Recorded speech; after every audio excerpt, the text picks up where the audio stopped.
ভারতে প্রশ্ন ফাঁসের ঘটনায় বাড়তে থাকা ক্ষোভের মুখে মধ্যরাতে জাতির উদ্দেশ্যে ভিডিও বার্তা দিয়েছে প্রধানমন্ত্রী নরেন্দ্র মোদী। ভিডিও বার্তায় দেশটির প্রধানমন্ত্রী জানিয়েছেন, প্রশ্ন ফাঁস রোধে কঠোর নতুন আইন আনতে যাচ্ছে সরকার। আইনটির খসড়া ইতোমধ্যেই তার হাতে পৌঁছেছে এবং আজ শুক্রবার মন্ত্রিসভার বৈঠকে এটি নিয়ে বিস্তারিত আলোচনা হবে। মোদী বলেন, প্রশ্ন ফাঁস কোনো সাধারণ অপরাধ নয়। এর কারণে লাখো শিক্ষার্থী ও তাদের পরিবারের স্বপ্ন, পরিশ্রম ও মানসিক শান্তি এক মুহূর্তে ভেঙে পড়ে। তাই এ ধরনের অপরাধের বিরুদ্ধে সরকার শূন্য সহনশীলতা নীতি গ্রহণ করেছে। पेपर लीक ये कोई मामूली विषय नहीं है। लाखों विद्यार्थी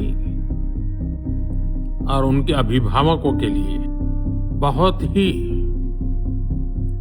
पीड़ादायक है। In the heart of the city rises a destination built for greatness.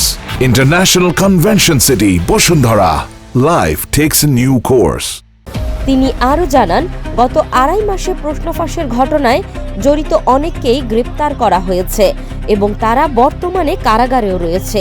নতুন আইনে দ্রুত বিচার আদালত গঠন, কঠোর শাস্তি এবং অপরাধীদের বিরুদ্ধে আরও কার্যকর ব্যবস্থা রাখার প্রস্তাব রয়েছে। गुनहगारों को पकड़ा गया है, वे जेल में पड़े हैं। फास्ट ट्रैक कोर्ट और कठोर सजा के प्रावधान के साथ का ये मुसद्दा कल कैबिनेट में चर्चा होगी। कैबिनेट के साथियों के सुझाव के बाद उसका अंतिम रूप दिया जाएगा।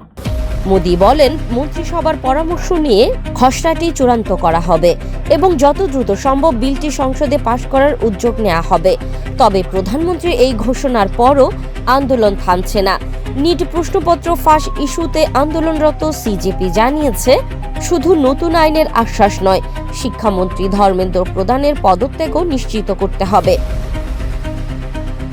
এখন দেখার বিষয়, নতুন আইন কি সত্যিই প্রশ্নপত্র ফাঁসের মতো বহুল আলোচিত অপরাধ বন্ধ করতে পারে, নাকি আন্দোলনের চাপ আরও বাড়বে।